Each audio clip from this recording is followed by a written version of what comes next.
Друзья, всех приветствую! Сегодня в обзоре рассмотрим беспроводные наушники с воздушной проводимостью от достаточно уже известной и устоявшейся на рынке компании Sivga. И эта модель называется S01. И в официальном магазине на AliExpress их можно купить за 7100 рублей, что достаточно немало, но вы можете получить 10% скидку, если воспользуетесь моим промокодом, который я оставлю в описании и в закрепленном комментарии под этим видео. А сами наушники приходят в достаточно небольшой коробке с таким очень простым оформлением. На лицевой части изображены сами наушники и название модели S01. А сзади, как всегда, указаны технические характеристики наушников, и за звук здесь отвечает один большой динамический драйвер 16,2 мм. У них имеется поддержка Bluetooth 5.3, самого последнего. Чувствительность наушников составляет 117 дБ, и они получили 18 Ом импеданс. И также здесь указано максимальное время работы наушников, примерно 9 часов на громкости 50% от максимальной. И заряжаются они около 2 часов. Теперь давайте рассмотрим комплектацию более подробно. Ну и первое, что нас встречает, это очень большой и подробный мануал по использованию наушников и настройки. И здесь есть даже русский язык. Поэтому здесь все расписано очень четко, понятно и подробно.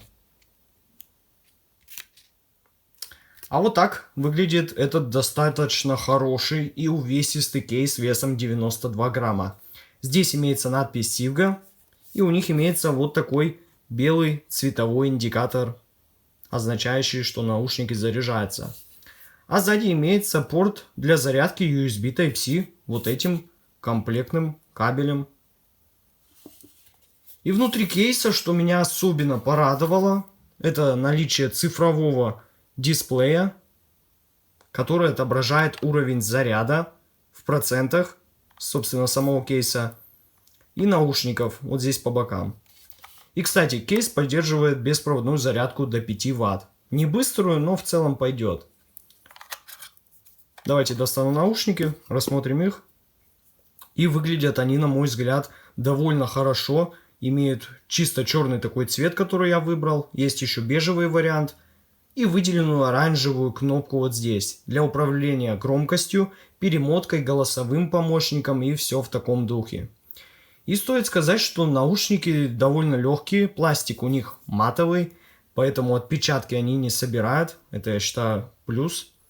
И здесь спереди, рядом с кнопкой, имеется одно небольшое акустическое отверстие. И дополнительные, уже более большие, с металлической сеткой для передачи звука вот здесь, сверху и на внутренней части наушника.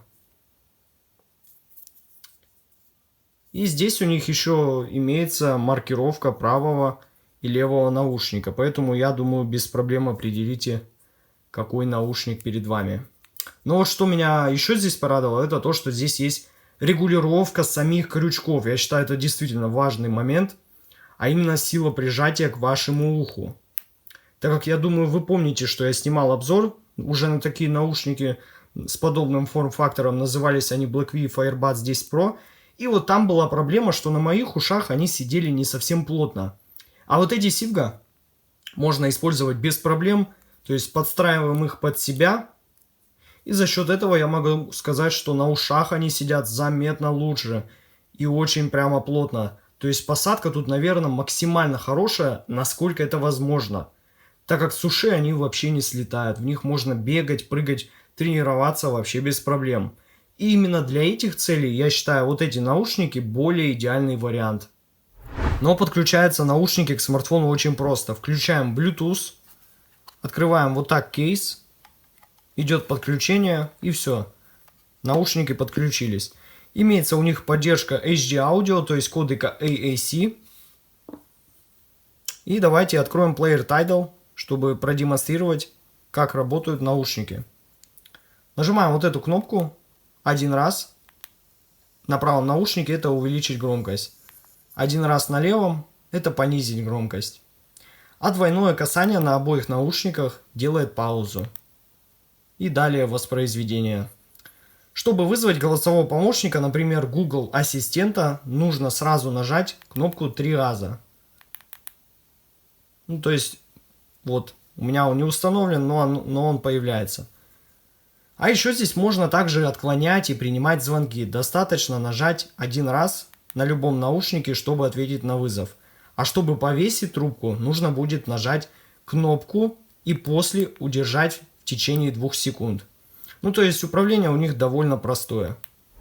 Ну а теперь, друзья, мы подошли к самому интересному, а именно к звучанию этих наушников Sivga S01. Их АЧХ я, конечно, не смог найти, поэтому от себя постараюсь описать их звучание максимально подробно и точно, насколько это возможно. Наверняка первое, что вас интересует, это то, как же здесь обстоят дела с низкими частотами. И я сразу скажу, что здесь, как и в AirBuds 10 Pro от компании Blackwave, не будет огромной стены глубокого сабвуферного низа и давления от него, как во внутриканальных наушниках. Хотя мои ожидания на эти наушники были очень большими, и я честно ожидал, что здесь будет более весомый и прокачивающий бас, который будет обладать большей мощью и панчем, чем в моих наушниках AirBuds 10 Pro. Но на деле все оказалось не так, так как здесь саббаса заметно меньше.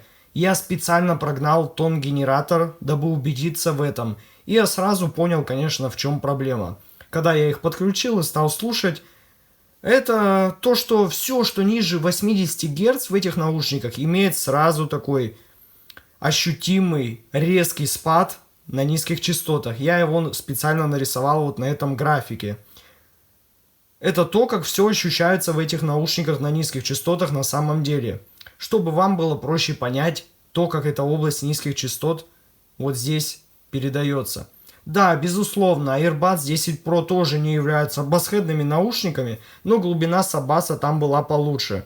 Хотя в обоих случаях акцент низких частот в этих моделях смещен был в область мидбаса, которая на самом деле вот в этих наушниках Sivga S01 довольно хороша. Есть и неплохая атака, и скорость, и бас не лезет на средний диапазон, и звучит довольно натурально и проработано, да и текстурная проработка, как для наушников такого форм-фактора, достаточно прозрачна, хоть понятное дело, это не аудиофильские наушники, и они преследуют другие цели. А вот что касаемо средних частот, то на удивление они звучат достаточно прозрачно и воздушно в этих наушниках. Сама подача очень теплая и нейтральная. В этом случае я считаю, Sivga определенно выигрывает, так как более нейтральный и спокойный тон мне больше по душе. А AirBuds 10 Pro были более яркими наушниками, особенно у них выделялись излишние акценты ударных за счет подъема в области верхней середины. А Sivga звучит более спокойно, выдержанно, с достаточным подчеркиванием транзиентов у ударных и не затаившимся весом от инструментов. Хотя стоит сказать, что сама серединка в пространстве подается у них довольно необычно, за счет более выдвинутых вперед стереообразов. Ну а теперь поговорим о высоких частотах в этих наушниках, которые получились довольно сбалансированными, в меру техничными и детальными. Нету никакой излишней резкости, крикливости и каких-то сибилянтных визгов. Тарелочки и перкуссии немного выдвинуты вперед и подчеркнуты, но не звучат как-то излишне назойливо. То есть подача в этой области получилась довольно приятной, теплой и комфортной на слух. И все звучит довольно сдержанно и гладко. При этом сохраняется хорошее количество воздуха для лучшего разделения образов. Ну а вывод по этой модели наушников у меня получился таков. Sivga S01 получились достаточно хорошими наушниками с приятной и аккуратной нейтральной настройкой для такого форм-фактора и отлично подходят в первую очередь для спорта, для прослушивания аудиокниг и каких-либо подкастов и музыки, не считая небольшой проблемы на низких частотах. Ссылка на покупку наушников находится в описании и в закрепленном комментарии под видео. Подписывайтесь на мой канал, не забывайте ставить лайки. С вами, как всегда, был IC Genius. Спасибо всем за просмотр, всем удачи и пока.